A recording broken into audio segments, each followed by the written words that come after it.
just sold my car for this. That's guaranteed good night's sleep. And the pillow. Okay, so we were transitioned. Go ahead, Michael. We're live. Yep, turn your screen on and just announce what's going on.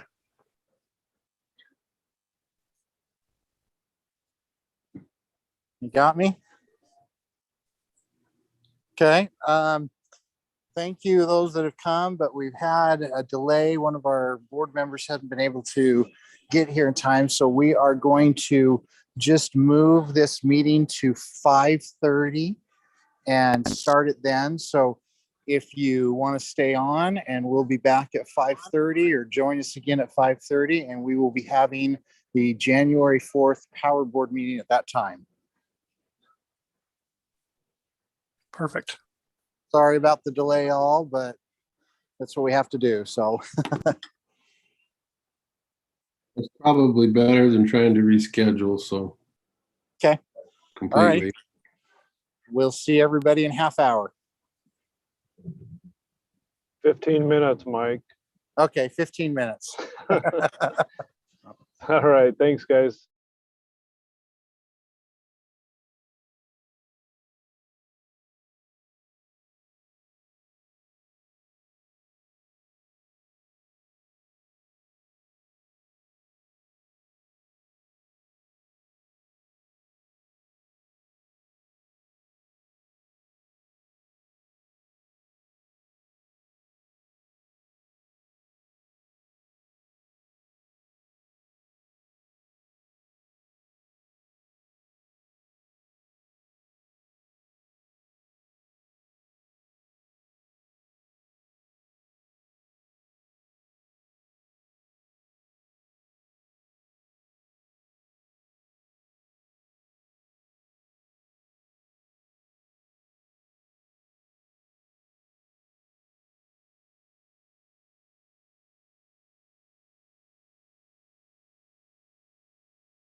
I think we should be ready.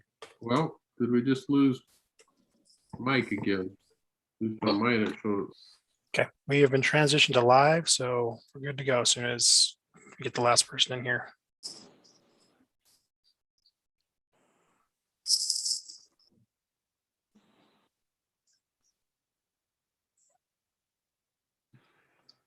Good thing I told him 15 minutes instead of half hour. He would really have been running late.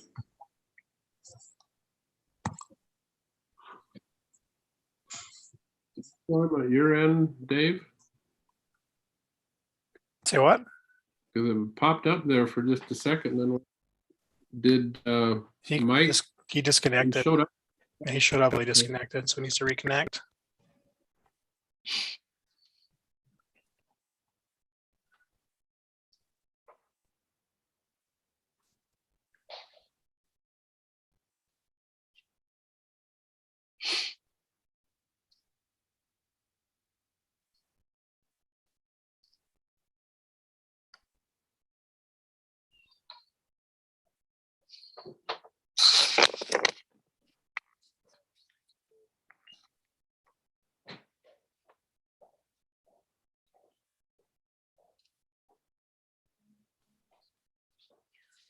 That's right.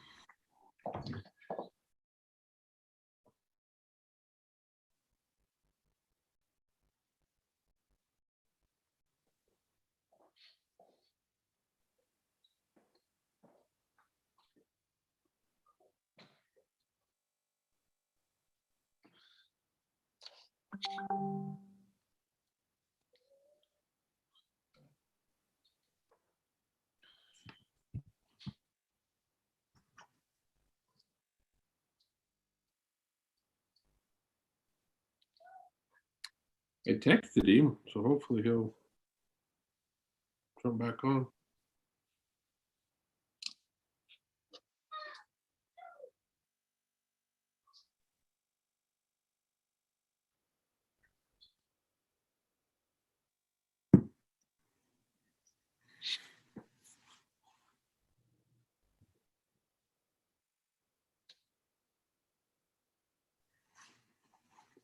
Hopefully he didn't have a power outage.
Not sure what happened. I just tried calling and it just went to his voicemail, so.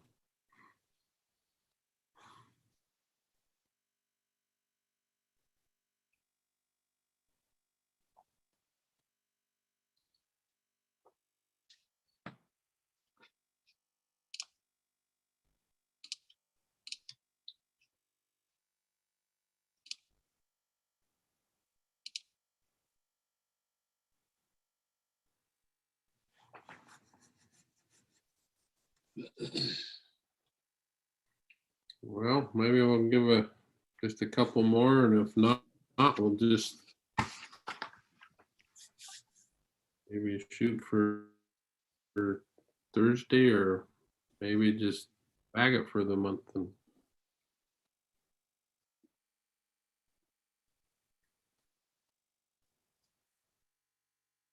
I just texted Lisa too to see if she's with him and okay, if she maybe can let us know what's going on. okay, great, appreciate it. She said, yes, he's working on it. Okay, I figured he would be, but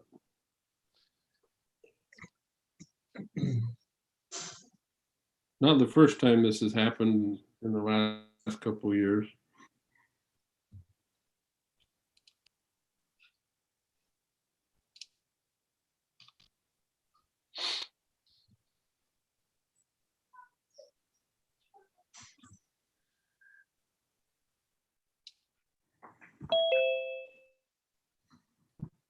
There he is.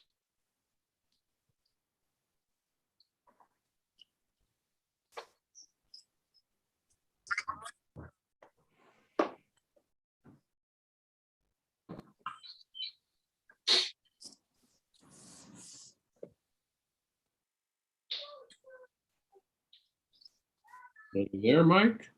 I'm here. Can you hear me? Yes, cool, great. Okay.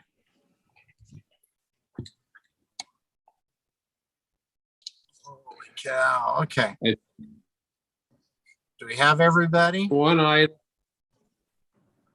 Yeah, Mike, one item, I know Councilman Coates he's our new council liaison, and he just wanted to take a couple minutes somewhere in there if you could.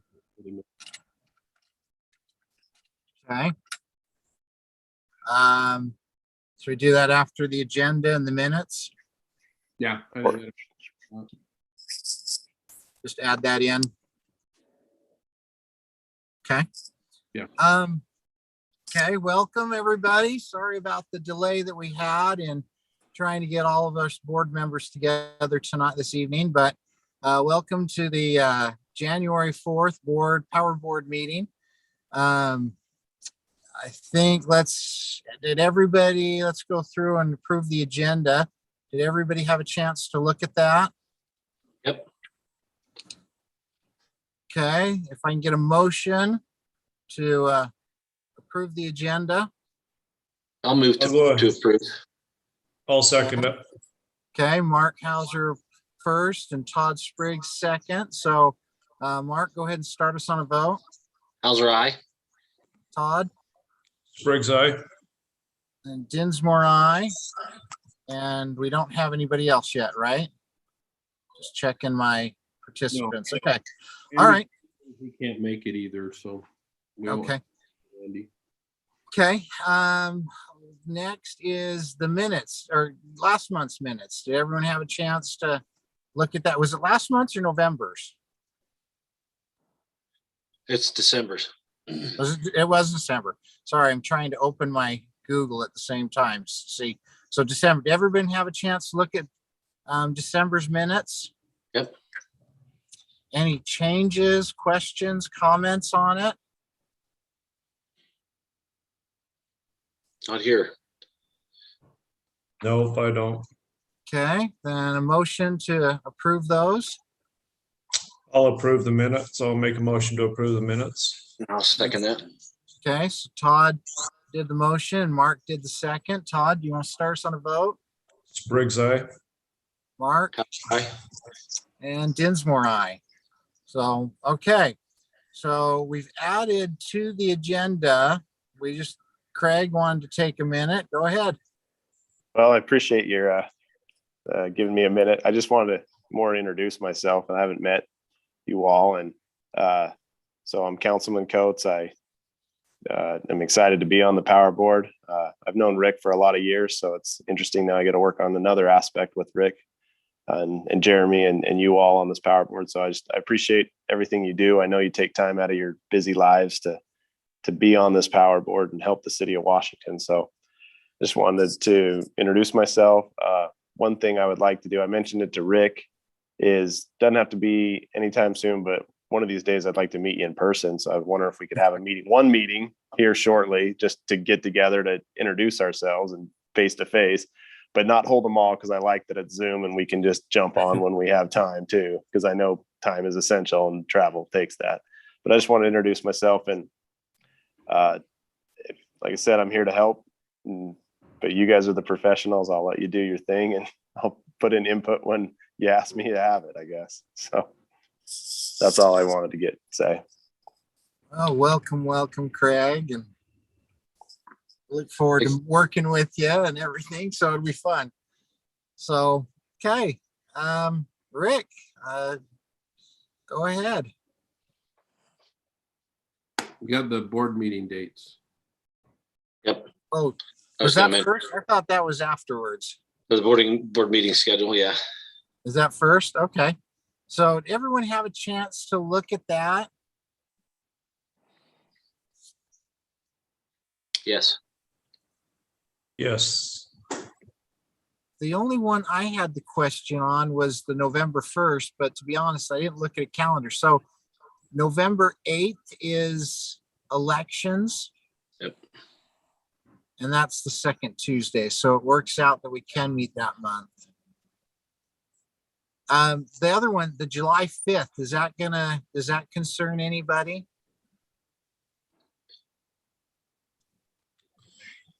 I think I'm okay with that right now. Maybe if we have to make some changes closer to July, we could do that then. But I think at this point, I don't have any plans.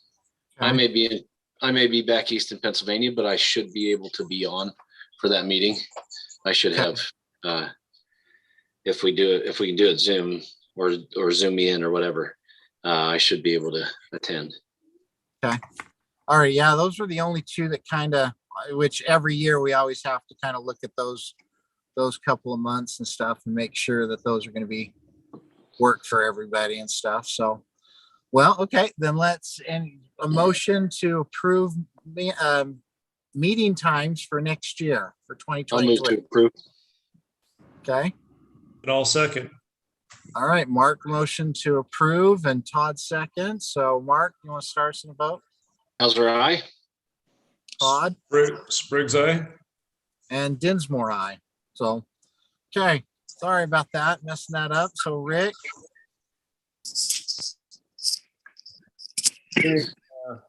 Thank you. I had the same question on November 1st, and Nikki checked with Tara. There must be some interesting law or whatever. If it hits on the first Tuesdays on the first, they must move it to the second Tuesday. So for election days, we all learned something there. I'll try to keep it pretty brief. There's not a lot of bigger items, mostly report items.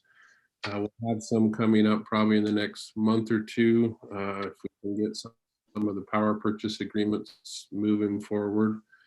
But as we've said over the last many months, that growth continues to happen.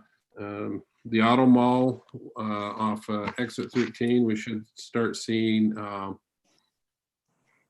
movement there before too long. I know they've got their I can't remember what they call that, Craig, for the incentives or whatever. That's been approved. And You mean the Green Springs? No, for the auto mall. Oh, the incentives. Yeah. So it's the tax incentives for the auto mart. Yeah. So yeah, so we'll start seeing, I think, some movement there now that part of is done. We continue to work with Sitla, and actually Craig's involved on the professional side of things, doing some of the descriptions for the substation site up there by exit 13 that will serve the new hospital in the Green Springs area. So things move slowly, but we're gradually making progress there. We originally planned a fairly significant improvement at our Main Street substation with the interchange project that's going on, or just starting design there. Kind of put the design of, we have the conceptual design done, but we're going to wait and make sure the road project doesn't impact the sub, or whatever we do will complement what they're doing there. So that'll most likely, well, not most likely, it'll be shifted to next fiscal year, other than possibly maybe we could get the design done in this year if we can get information on the interchange quick enough. Our peak load for December was 17.3 megawatts, which is up a little bit from this year. And again, that's comparison to about 52 for our summer peak. One thing I did want to show you, though, I'm going to share my screen here. Can you help me, Dave?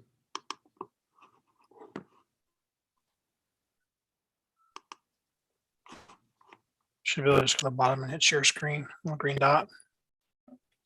It says the host is able sharing. Oh, well, let's make sure that's not that way. So the host disable attendee screen sharing. Well, let me fix that. There we go. Should be good to go. Okay, there we go. I can find the right screen.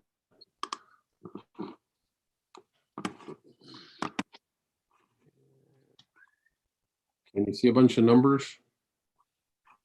Yeah. Or what screen did I? So this is it's a printout from December 21st, and this is what our load was on each hour, starting over here on the left, and what the load and our resources were. And again, this is December 21st of 2021. And what I wanted to show you, if we come down to this part of what we can get from the UAMP site, it shows what the market prices are for buy as the second column and sell as the third column. And you'll see a lot of 50s, 80s, 75s for this. And so that works out about 7 to 8.5 cents a kilowatt hour.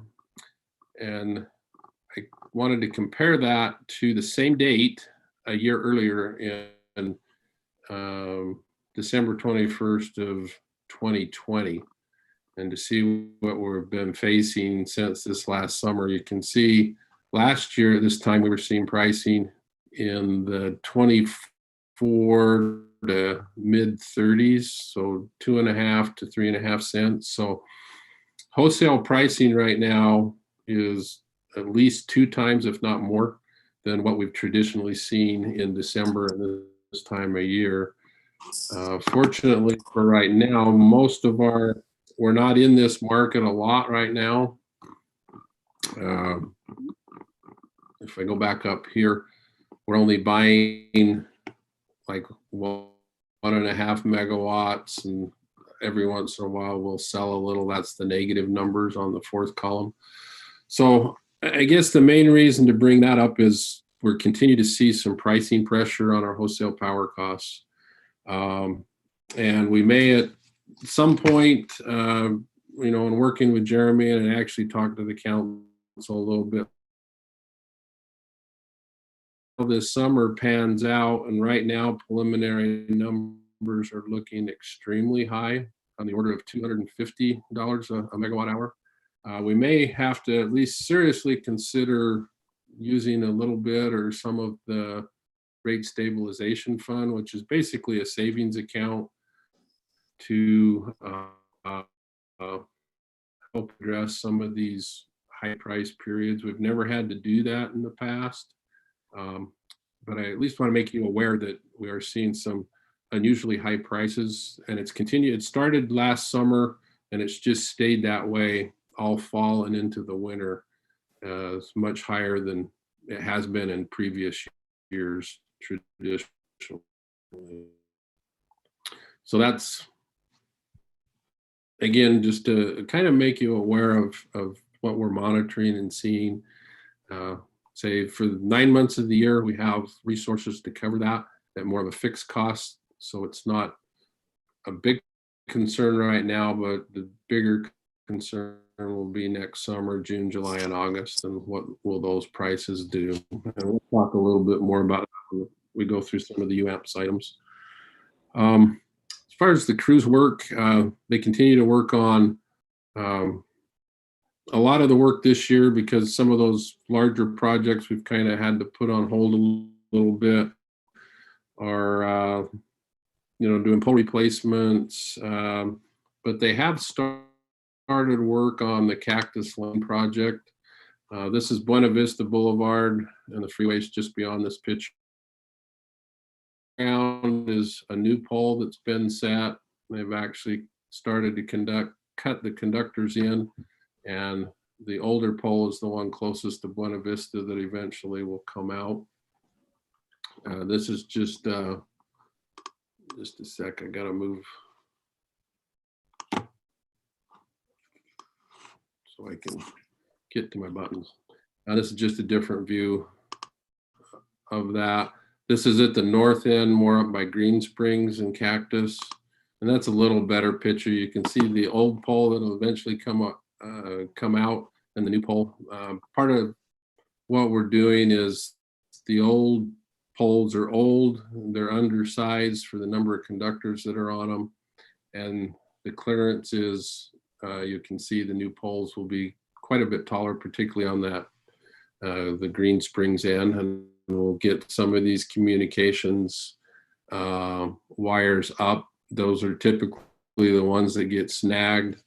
And even though it's not our line, it ends up damaging our poles and affects our lines as well. So that'll be one of the larger projects. It's about 13 poles.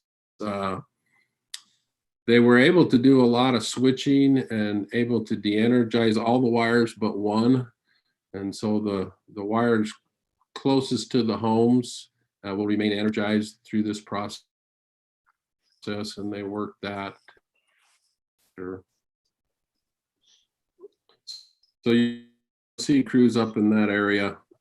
A couple of the other things that's been going on is up along Green Springs, we've the transmission line that goes along there was installed probably 6-7 years ago. Make a long short, or with the new development or the Brio development, or they're wanting to raise the grade along there. So we've had to install these new ground sleeves, which is basically a second layer of metal and then coat it. Down here at the bottom is where the old ground sleeve ended, and then the new one was put on top.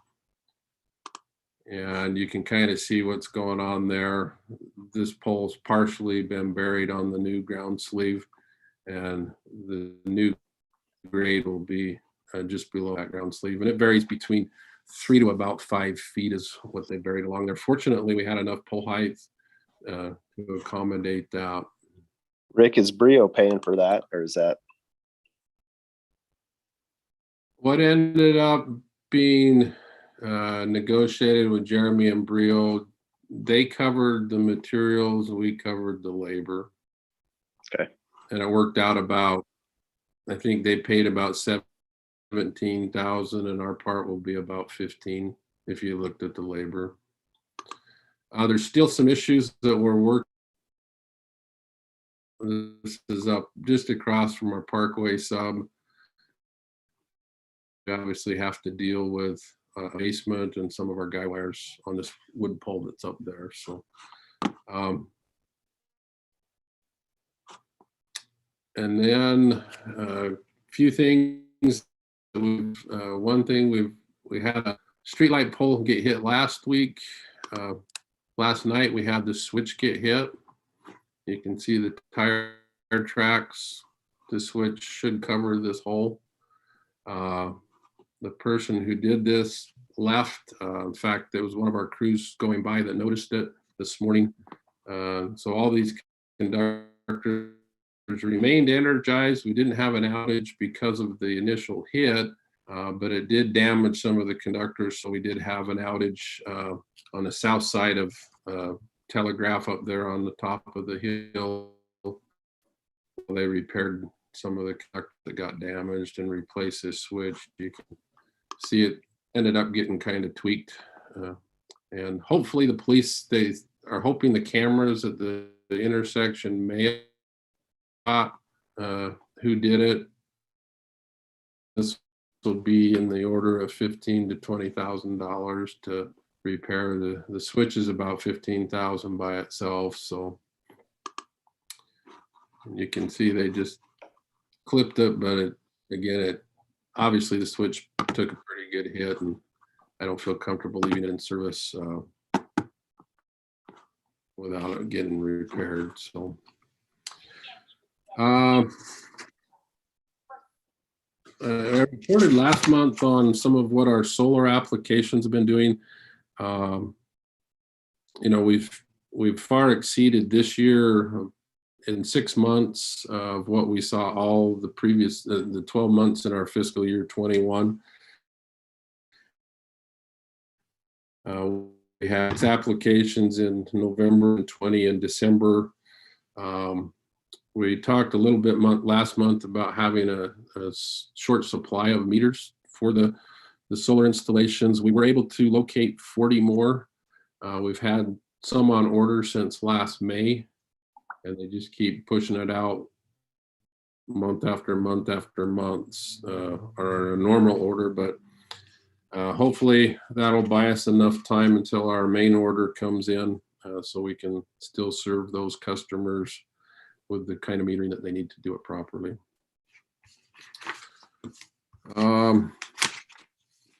Streetlights, there's always an ongoing challenge. Jordan Jolly's kind of taken the lead on that. We were actually fully caught up last week, at least until they make another run and find any more that might have some issues. So they spent a couple days working on streetlights. Probably one of the biggest things is we've had a vacancy in our line crew for, goodness, 4 months. And we were able to hire a new lineman. In fact, he started yesterday, and so today was the second day. His name's Brandon Pathis, and I think he'll be a great fit for our crew. And so we were excited to. Right now, we're fully staffed until Jeanette retires next month, and we're in the process of working through that and finding a replacement for Jeanette. We've energized transformers at the Settlers RV Park, the Trailhead Apartments at the Culvers. Not all of these are being occupied quite yet, but the power system was ready to power up on those. So growth keeps happening. B.A. Robinson is probably a little over halfway through the tree trimming for this year. You've probably seen them around town working on the trees. And we did our annual tortoise training this morning by Zoom. We have a few lines that go up to our wells north of the city that are in the habitat, and so participate in a training where they tell us what to do and what not to do around the tortoises if we see them. So any questions on just general local system? If no questions here. the UAMPS. I don't have any Okay. questions. Thanks. For UAMPS, the December meeting was the annual meeting, and they had some speakers come in. One of them was our board chair, Jason Norland, which is from Heber. He just talked about a lot of the things that we've discussed here many times, moving towards a more carbon-free resource portfolio, that we need to make sure it's clean, affordable, and reliable. And those are the big challenges moving forward in that. At the same time, we're seeing a lot of incentives. Certainly, we don't have any problem with it, but it's something we just need to be aware of, is there's a lot of encouragements for electric vehicles. So that's going to shift. That energy has to come from somewhere. It's going to shift from the oil side or transportation side to the electric side as we see more and more of those. They had UAMPS has a lobbyist that they contract with in Washington, D.C., and they had a representative come out from there. A lot of the things that we've talked about is before on the infrastructure bill that was passed, and then the Build Back Better plan that's passed the House, but still not the Senate. It's still waiting to be seen how that'll shake out on that.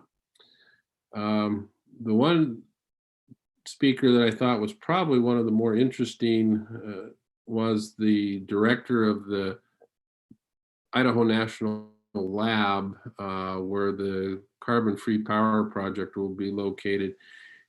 He came and talked a little bit about how, and I didn't realize there's 17 national labs scattered across the country.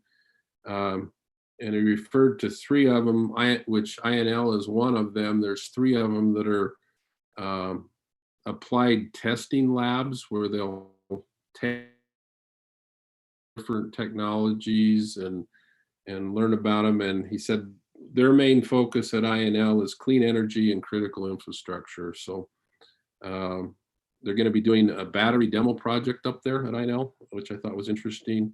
And they are very supportive of the carbon-free project. They've had reactors up there for many days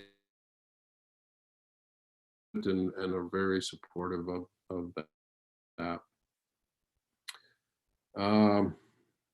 Not a lot's changed on our Central St. George project, which is the transmission project that brings a lot of the power to the county in from our central substation to the St. George sub, which is just north of town, or St. George City. And we're working with, they call it a remedial action scheme with Rocky Mountain, which hopefully it'll never get used, but if it ever was needed, it will, during peak times, allow us to serve the entire load of the county. So we continually work with Rocky Mountain and the other utilities that serve in the county to try to make the system as reliable as possible. Our Nebo or Payson project, they had a major control system update in October that we've talked about, but the plant's been running really well. They reported there's a few kinks of the new control system, but they're working through those, nothing significant, and they're able to run basically as needed. Right now, they're probably in the 16 to 20 hours a day they're running to serve our load as well as the other participants' loads. The Vail project, the good news is the generator was repaired and reinstalled. However, during testing, they had a bad vibration problem that they couldn't solve in the field, and so they had to take it back out, and it's back in Arizona being repaired, if that's a word. And they hope to have it back sometime this month. It was something with the shaft. They thought it may have been magnetized somewhere, and it was causing a unacceptable vibration. So right now it's not critical, but we definitely can use it for the upcoming summer. So I think we've talked about most of the government side of things. Again, keeping an eye on that Build Back Better plan. It appears like that one will be focused towards grant programs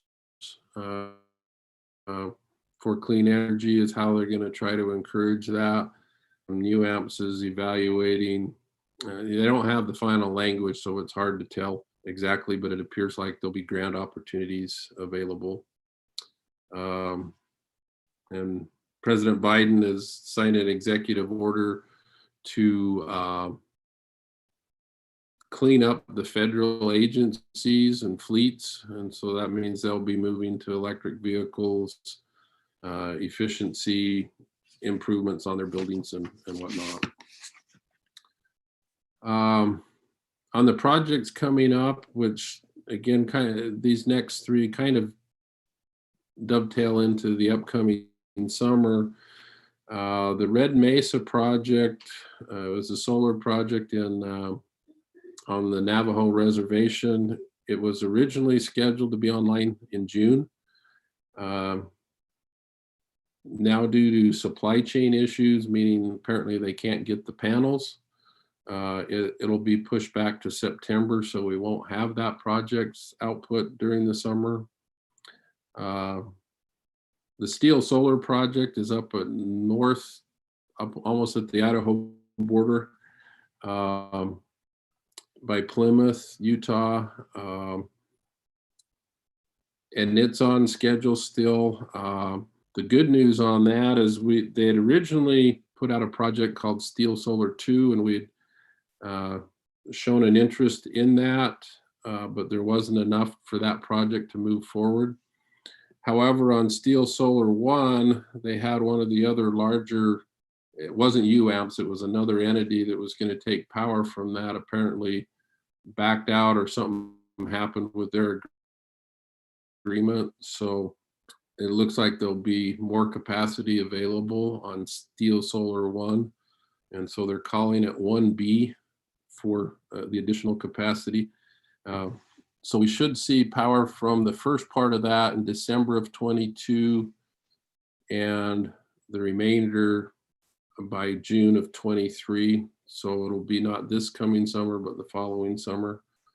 And that would be one that we'd bring back if they're able to get that additional power, and because it would affect our power purchase contract. Enchant Project is the coal-fired plant in New Mexico, the San Juan plant that the Enchant group is buying, and they're going to convert that to a carbon capture system. And they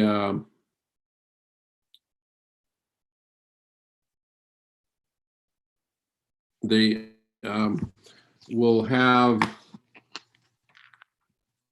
initially they'll just operate it as it was, as a coal plant. And by 2025 is the time frame they're shooting for the carbon capture. And where it impacts us is we had planned on 4 megawatts this upcoming summer, but it appears that contractual negotiations is going to push it back till November. So again, that project won't be there for this summer, which doesn't help us. That was fairly cheap. That was in the mid 30s. UAMPS is trying to see if they can get them to stay more towards the July, but they didn't seem overly optimistic that that would happen for this summer. So that was, those two projects not being online for this upcoming summer was a bit of bad news that we got at UAMPS. They will be there for the following summer, we hope. And so we're going to be most likely looking at a summer purchase of some form to help cover our needs for this upcoming summer. Looking out at projects a little beyond that is the Muddy Creek Heat Recovery Project, which will be very similar to Vail, just a little larger unit. The land lease agreement with the owner has been basically completed. They want to get the host agreement with the Kern River Pipeline signed, and then they'll sign both of those at the same time. And they're working with Ormat, who's the manufacturer of that heat recovery system, to update the pricing and determine when a commercial operation date could be on that. Originally, they had set it for the fall of 23. I'm guessing that will move out to 24 sometime, but that hasn't been pinned down yet. And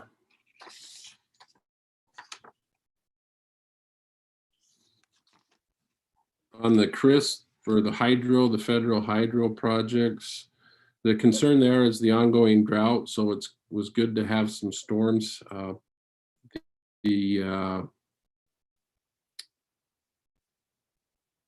The concern there is, a couple of storms isn't going to change that situation. And the big concern there is if we don't have a large allocation of hydro, but if that's not available for those that do have those allocations, then of course they're looking for power to replace that. At the same time, we're looking as well. So it becomes just the traditional supply and demand. As the supplies drop off, the demand, as the supplies drop off, the demand will be higher, and which means the costs are going to be higher. Any questions on that so far?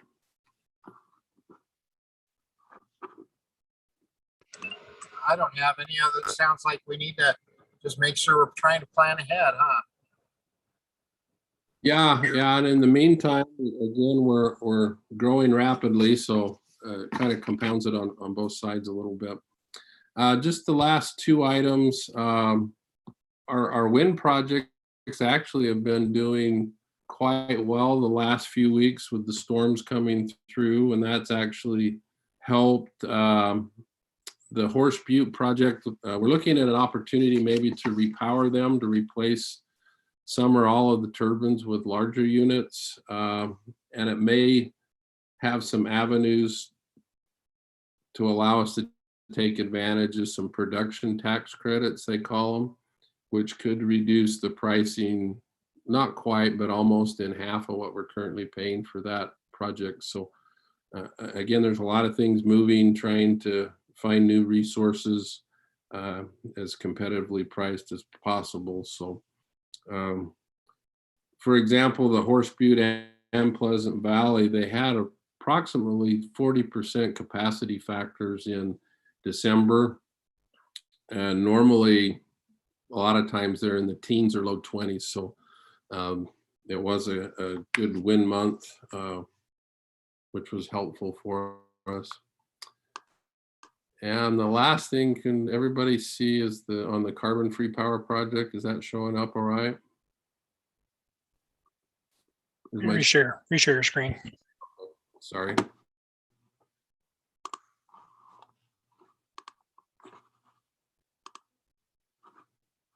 Okay, can we see that now?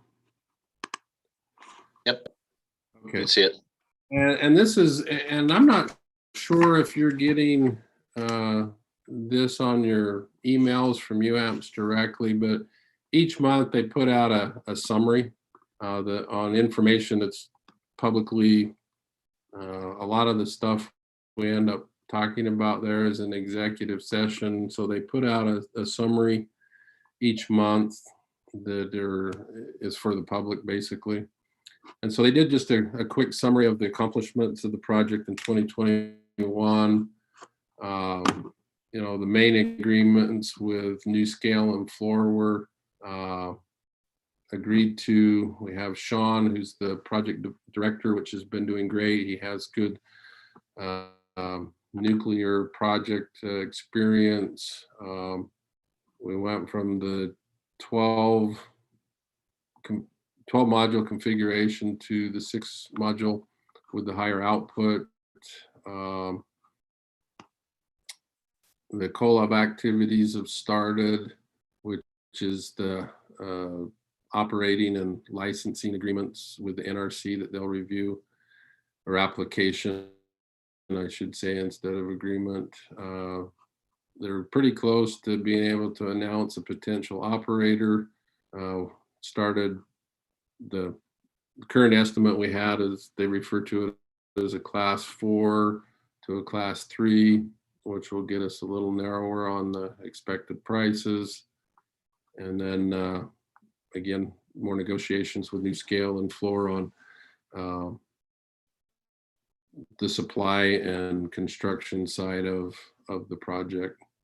And then the geotech work was completed in November and December. Just as on the New Scale side, they are continually working with the NRC. And the biggest thing they're doing is they've coordinated their standard design application with the NRC. One of the configurations they're doing is going to match the UAMPS plant, which is a 6-unit plant. And I believe they're also doing an 8-unit configuration and a 12-unit configuration. And the idea here is if they get the standard design approval, the design of the reactors will become, I want to say cookie cutter, because it's not, but for the most part, it becomes more site specific issues. If they can say the plan is the same as, in our case, somebody could come along and say it's the same as what was built at INL, except here's the new site. And so a lot of the approval, they're hoping that will improve overall approvals through the NRC process. And so New Scale's completed their milestones for 2021, which is good. Task order 3, which is the TO3, is with Floor. Again, they're working on the class 3 estimate. They're showing they're slightly behind schedule and slightly under budget, but they anticipate being able to make up the details they needed there and get that completed on time, or even maybe a little ahead of schedule this year, which I believe is in August, if I remember right. The task order 4 was to begin the detailed combined operating and licensing agreement or application that will go to the NRC. Again, the first part of that was just developing the plan and of how to accomplish that. It'll be many thousands of pages of documents that they put together for this. And the first thing that had to happen was the geotech investigations. And I think they got a different line item down here. Yeah, here's some of the pictures of the site and the borings. And they were able to complete that on time, which is really good for the project. This shows that the drilling continues. They were able to complete that at the end of December. So this report was just slightly ahead of, the meetings were ahead of when they finished the wells up there. And they have to collect meteorological data for at least 2 years of the site. And so they've got they had one up there, but apparently it got hit by lightning, and they've got that repaired and back up and functioning. And I don't understand all the details.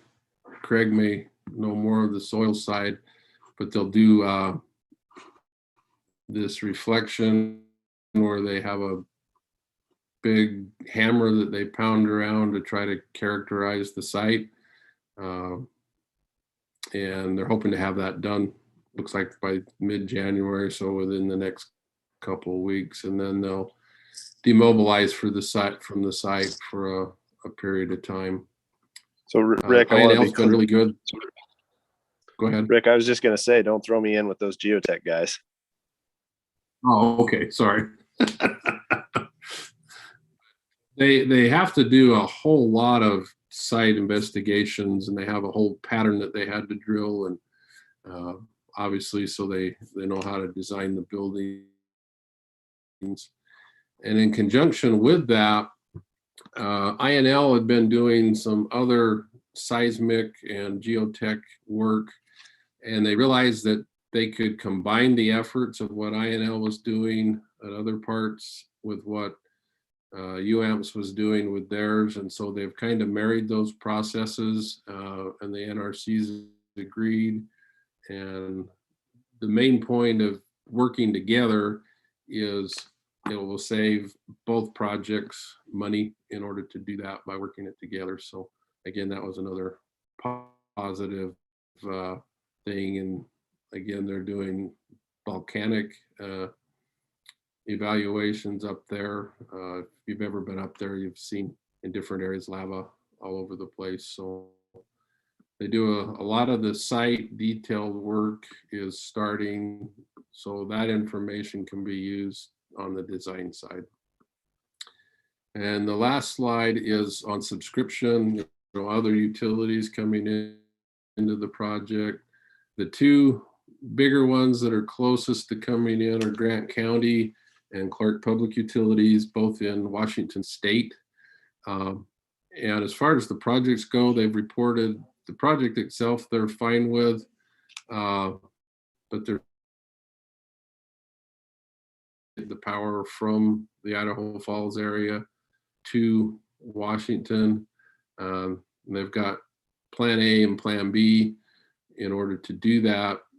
And so that's the main area of focus. UAMPS is assisting them there. There's a lot of work with Bonneville Power Authority on that as well, on how to make that happen. And then they can continue the last item there with other utilities. If all these come in, the project would be fully subscribed, if not oversubscribed. And that would be a great problem to have, is have too much subscription. So that's really what I have on kind of report for this month.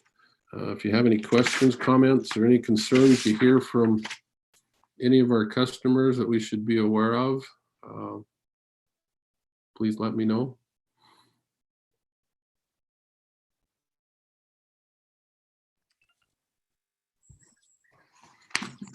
I I have not haven't heard anything negative. Yeah. Well, good. That's, we like to fly under the radar as best we can. It was nice to go to lunch with everybody and meet some of them. And I think we have a good crew at the city in the power department. We really, really do. They take pride in their work, and they know what they're doing. Have good leadership with Wayne and Tyler, and Jake and Mike on the generation and other side of things. So we do have a group. We're pretty small for what we do, but we get done.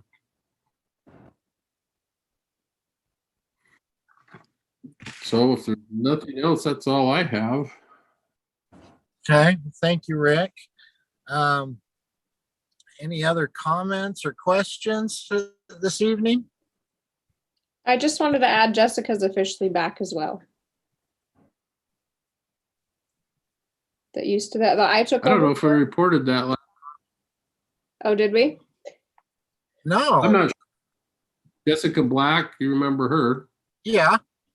She's come full circle and she's back with the department. Thank you, Nikki, for bringing that up.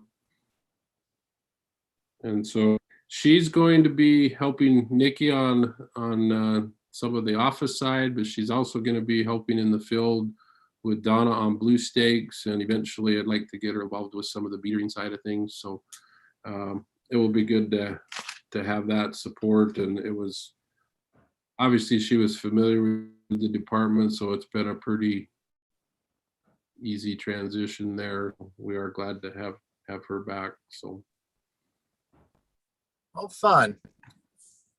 and then I don't know if we wanted to maybe consider doing the meeting in person in March or February or March. Maybe give that some thought, and if I guess maybe Nikki, if you could send something out, Dean, if one or the other will have more people physically around, we could still Zoom those that couldn't make it. I think we can make that happen. They're either February 1st or March 1st, so. Is there anything as far as the city saying? I mean, is city council still kind of, are they meeting live right now? Yeah, we meet live. We meet live every Wednesday. Okay.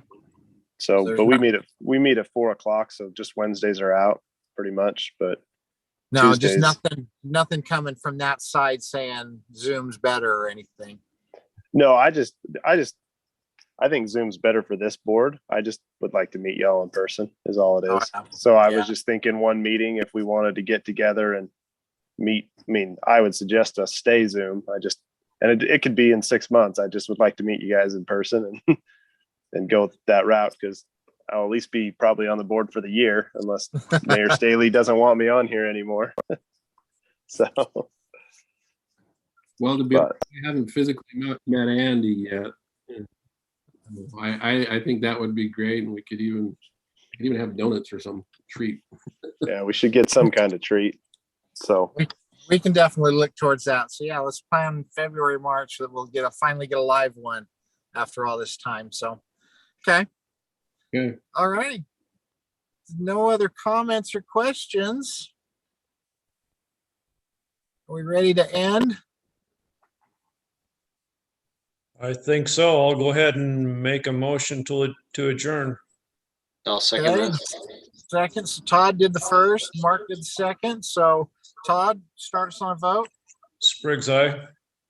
Hauser, aye. Dinsmore, aye.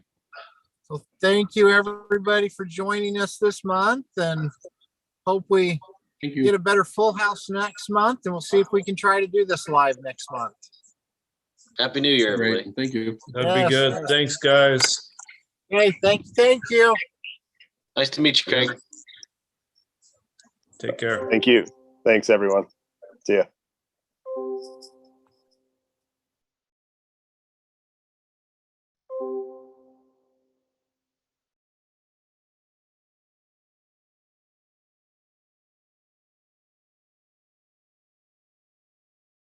Recording stopped.